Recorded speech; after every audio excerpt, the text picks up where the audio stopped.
Hello everyone, this is Professor Anant Chaudhary, lecturer at Department of Electronics and Telecommunication Engineering of SPM Polytechnic Kumte Solapur. Today I am going to deliver a lecture on Unit 3. It is 8051 Timers, Interrupts, Serial and Parallel Communication.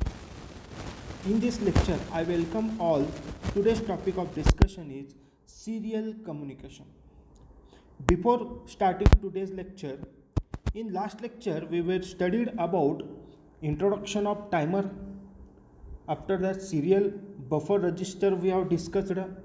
After that, serial control register we have discussed, and after that, serial communication mode I have discussed. In this mode, different types of mode we have discussed, that is mode 0, mode 1, mode 2 and mode 3 we have discussed in previous lecture. Let us start today's learning object of the today's session is write an assembly language program to send or receive data serially for given baud rate. After that, the session is over. You should be answer the question, can you write the program to receive or transmit data serially? Contents what are shall be covered in this particular session is introduction, baud rate calculation, step to transmit data serially, program to transmit data serially, step to receive data serially, program to receive data serially. These content we have covered in the today's session. The concept map shows us step to transmit data serially, program to transmit data serially, step to receive data serially and program to receive data serially. Let us start with the introduction. Microcontroller 8051 has a serial communication compatible built into it, thereby making possible faster data transfer using only few wires. विद्यार्थी मित्रांनो, microcontroller काय serial आणि parallel communication दोन्ही provide करतात. मग 8051 हा काय serially कॉम्पॅटेबल आहे. मग तो काय करणार, serially fast serially communication provide करणार यूजिंग ओनली फ्यू वायर्स, म्हणजेच थोडक्यात काय पाथ प्रोव्हाइड करणार. Writing a program for synchronous and asynchronous serial communication is possible, but program can be tedious and long. So the 8051 chip has an inbuilt UART. UART nothing but Universal Asynchronous Receiver Transmitter for serial data communication. Next point is baud rate calculation. First we have see what is baud rate. The rate of data transfer in serial data communication. The rate of data transfer in serial data communication bit per second is termed as a baud rate. The 8051 transfer and receive data serially at many different baud rate. baud rate म्हणजे काय की किती per second मध्ये data तुम्ही transmit करता, bit transmit करता per second, it is known as a baud rate. In 8051 baud rate is programmed using timer 1. 8051 मध्ये baud rate programme करण्यासाठी आपण कुठला टायमर यूज करतो, तर टायमर 1 यूज करतो. मग त्याचं त्यांनी as we can see the diagram, crystal frequency is there. 8051 have a crystal frequency 11.059 megahertz. After that it converts to machine cycle, so whatever the frequency available it is divided by 12, so we get machine cycle 921.6 kilohertz. After that it divides the UART, that is 32. In this way we get a 28,800 hertz frequency we get, and this is given to the timer 1 to set the baud rate. Baud rate. Next is baud rate calculation. How the baud rate will be calculated?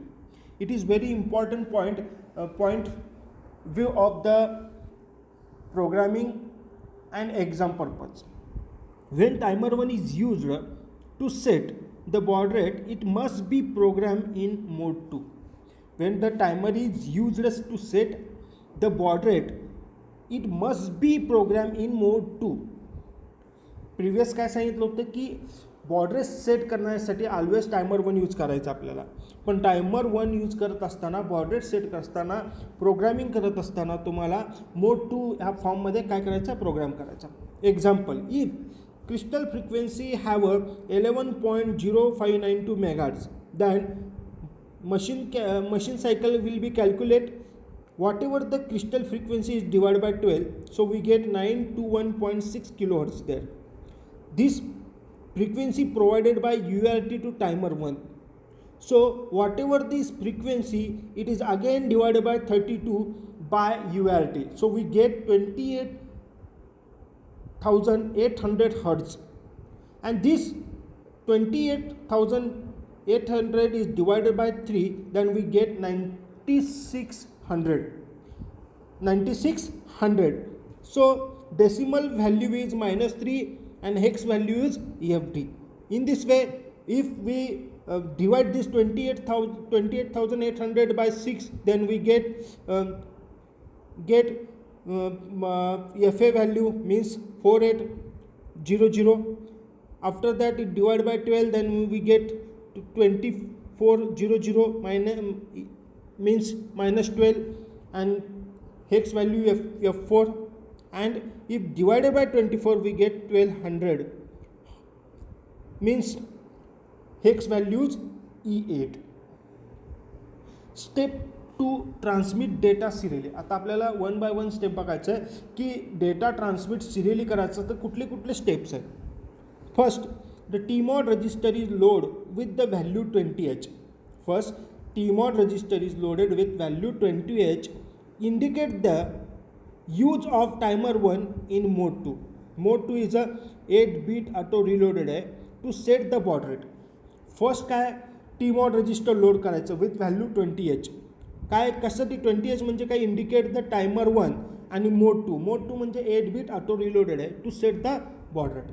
Second step, TH is loaded with one of the value to set the baud rate.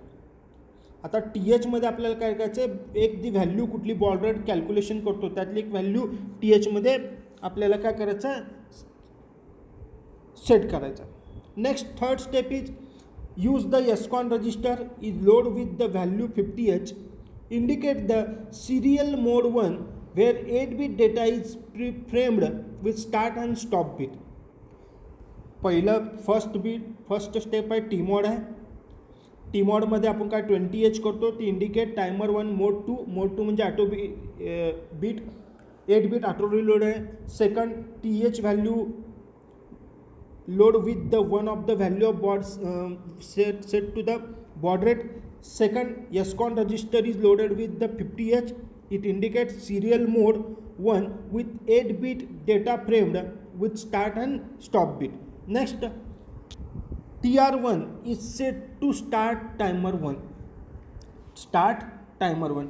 TI is clear with the clear TI instruction. Timer interrupt जो असणार आहे तो काय तो clear करतो. Next, TI flag bits is monitored with the use of instruction JNB TI XX to see if entire character has been transferred completely. JNB, jump if not bit. Okay, when TI is raised, SBUF has the byte. To transfer the next character, go to step 5. तर हे सगळे काय करायचं तुम्हाला step follow करायचे आहेत. First TMOD आहे, second TH आहे, थर्ड SCON रजिस्टर आहे, त्यानंतर TRI सेट करायचं आहे, त्यानंतर TI क्लिअर करायचं आहे. नेक्स्ट काय करायचं आहे, सगळे कॅरेक्टर ट्रान्सफर झाले का नाही त्यासाठी JNB TI यूज करायचं आहे. त्यानंतर TI SBUF हॅज करायचं आहे. त्यानंतर to transfer the next character go to 5 स्टेपला करायचं आहे. असं प्रत्येक कॅरेक्टर वेळेस ही स्टेप काय येणार आहे, रिपीट होणार आहे. Next is program to transmit data serial. आता स्टेप जे बघितले आहेत त्यानुसार आपल्याला 1 बाय 1 काय करायचं, स्टेपनी प्रोग्राम सॉल्व करायचा. First program, write and assembly language program to transfer letter A serially at 9600 baud rate continuously program. आता तुम्हाला काय करायचं, प्रोग्राम लिहायचा आहे. A हा डेटा आहे तर ट्रान्सफर करायचा आहे सिरियली. सिरियली काय करायचं, ट्रान्सफर करायचं. तर त्याच्यासाठी बॉड रेट दिलेला आहे, त्यांनी किती दिलेलं आहे, 9600, ओके. मग आता स्टेपमध्ये पहिल्यांदा सांगितल्याप्रमाणे आपल्याला काय करायचं आहे, फर्स्ट स्टेप जी असणार आहे ती फर्स्ट स्टेप काय असणार आहे की टीमॉड. ओके, फर्स्ट स्टेप काय तुमचं टीमॉड रजिस्टर असणार आहे.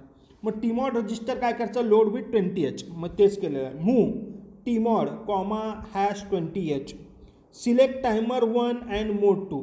आता हे कसं सिलेक्ट केलं आहे, प्रिव्हियस लेक्चरमध्ये मी सांगितलं आहे, टीमॉड रजिस्टर घेतलेला आहे. ओके, त्यानुसार तुम्हाला सेट करायचं आहे. आता नेक्स्ट जी स्टेप आहे, व्हॅल्यू जी आहे बॉड रेटची सेट केलेली व्हॅल्यू आहे, ते TH व्हॅल्यू कुठं TH1मध्ये काय करायचं, स्टोअर करायचं, लोड करायचं. म्हणून मूव TH1, -3. आता -3 का घेतलं इथं, कारण आपण प्रिव्हियस लेक्चरवरून बघितलं आहे बॉड रेटमध्ये जर 96 असेल 9600 तर त्याला काय डिवाइड बाय 28,800ला 3ने डिवाइड केलं तर तुम्हाला काय मिळणार आहे, 96 मिळणार आहे.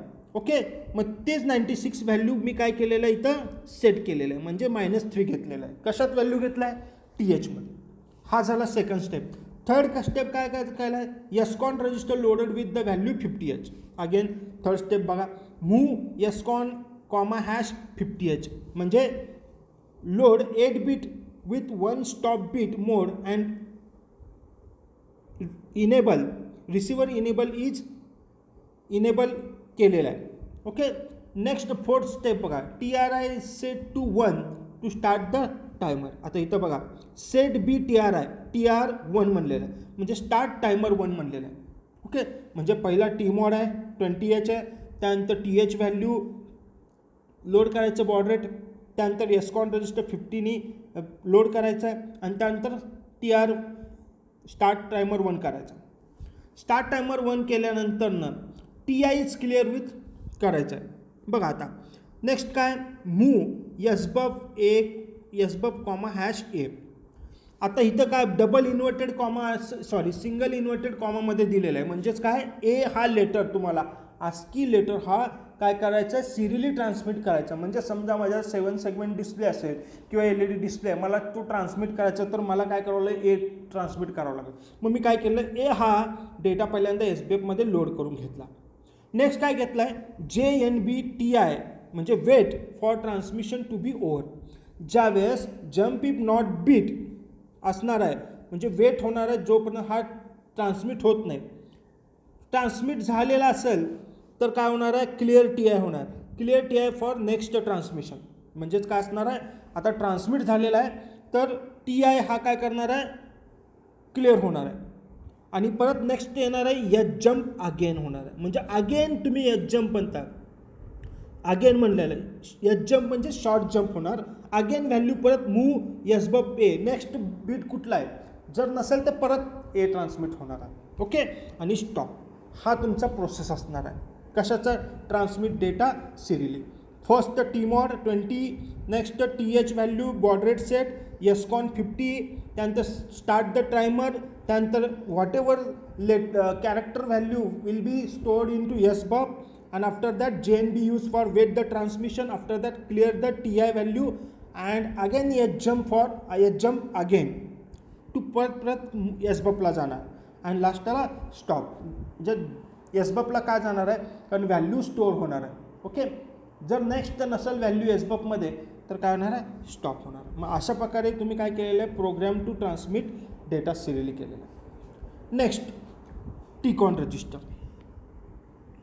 ओके, आता नेक्स्ट आहे राईट असेंब्ली, सेकंड प्रोग्राम. आता write assembly language program to transfer letter yes serially at 4800 baud rate continuously program. आता मगाशी आपण फक्त ए ट्रान्समिट केला, आता इथं काय करायचं, आपल्याला 3 लेटर ट्रान्समिट करा, YES. ओके, सिमिलर जायचं आपल्याला इथं, सिमिलर. ओके, फक्त इथं काउंटर यूज करावं लागेल तुम्हाला. बघा, फर्स्ट मूव टीमॉड #20H म्हणजे timer 1 and mod 2 is set for the auto reloaded. Next move TH1 -6 -6 काय घेतलेलं आहे, कारण बॉडेड आहे.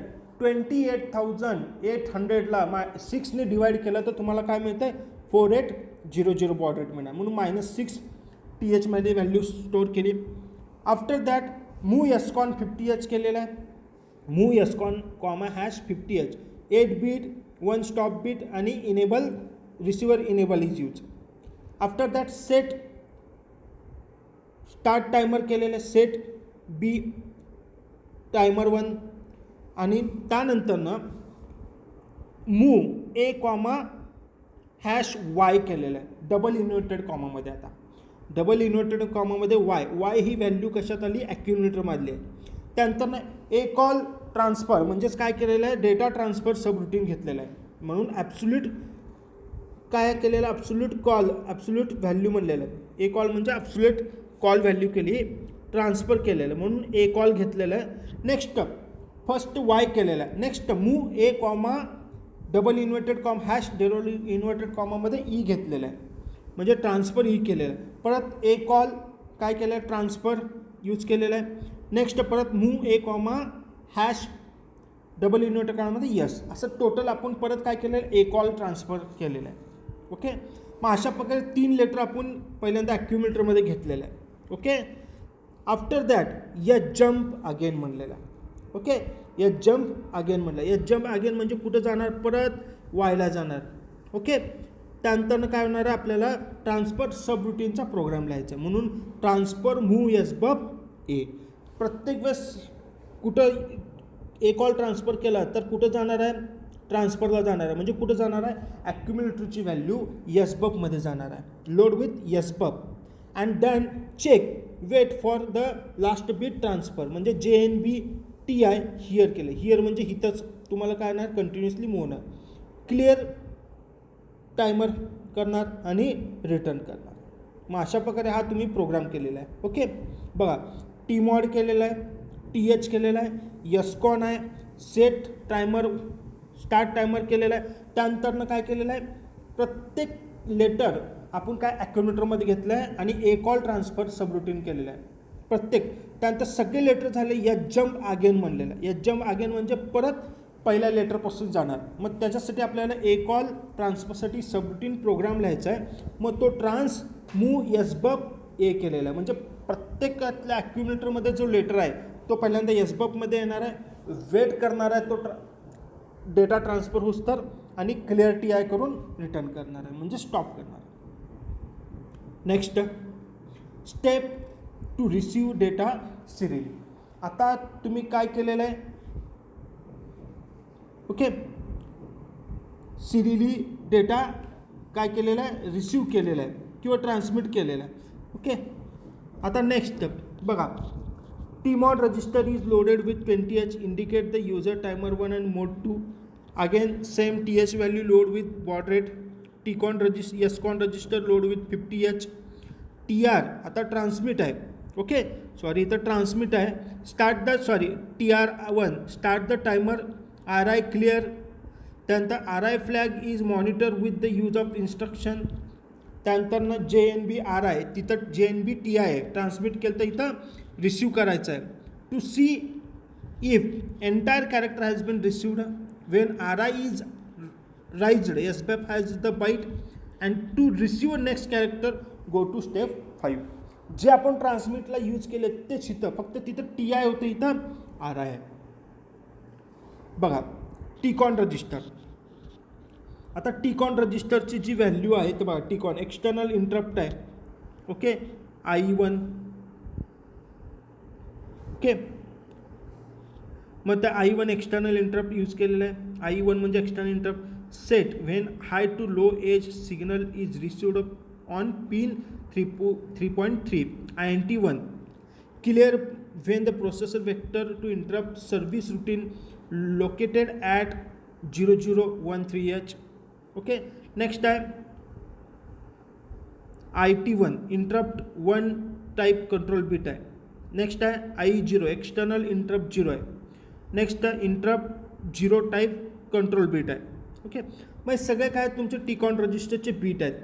आता नेक्स्ट जो आहे IT1 interrupt 1 byte control bit set by program to enable external interrupt. enable external interrupt to be triggered by falling edge signal and clear by program to enable low level signal on external interrupt 1 to generate an interrupt. Next I0 external interrupt 0 आहे. external interrupt 1 byte control आहे, तर external interrupt 0 आहे. set when high to low edge signal is received on pin point 3.2 INT0. Clear when the processor vector interrupt service routine located at the 003H. म्हणजे ज्यावेळेस ह्या लोकेशनला लोकेशनला clear जाईल त्यावेळेस तो काय असणार आहे, क्लिअर होणार आहे. त्यानंतर IT0 interrupt 0 type control bit आहे. Set by program to enable external interrupt 0 to be triggered by falling edge signal, clear by program to enable low level signal on external interrupt 0 to generate an interrupt. बघा आता program to receive data serially. आता program काय करायचा आहे, receive data सिरियलचा बघायचा. बघा write assembly language program to receive a byte of data serially. काय आहे, सिरियली डेटा काय करायचं, रिसीव करायचा आहे. and put them P1 on P1 port and set the baud rate at 1200, 8-bit data and 1 stop bit data. Serially करायचं आणि तो कुठं करायचं, तुम्हाला पोर्ट 1ला टाकायचा, लक्षात ठेवा. आता अगेन मूव tmod #20h म्हणजे select timer 1 and mode 2, move TH1. आता इथं 12 आहे म्हणून -24 घेतोय, 1200 आहे. set baud rate as a 1200, move SCON, 50H, 1 bit, 1 stop bit and RN is enable. Set बघा set BTR1 start the timer. Okay. त्यानंतर JNB RI here म्हणजे wait for character. आता इथं काय करणार, कॅरेक्टर वेट करणार आहे आपल्याला. काय करायचं, कॅरेक्टर वेट करायचं आहे. त्यानंतर SBUFची व्हॅल्यू ॲक्युम्युलेटरमध्ये मूव्ह करायचं.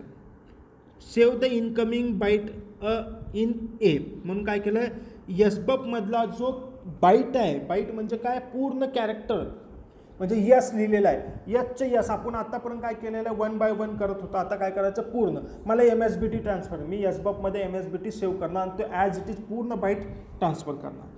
एमध्ये आला, एमधनं P1ला आला, क्लिअर रिसीव करायचं म्हणजे clear receiver enable for next reception. या जम्प हिअर आणि JNB बघणार, चेक करणार, वेट फॉर कॅरेक्टर आणि स्टॉप करणार. मी प्रोसिजर झाले. आता इथं काय केलं, बाईट पूर्ण ट्रान्सफर केलं आहे म्हणून SBUF, A केलेलं आहे. Summary to summarize what we have discussed so far in today's lecture.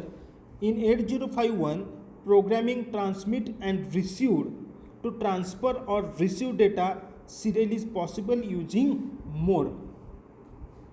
I hope you understanding all this program of serial and serially communication for transmitter and receiver. If any problem, please contact me.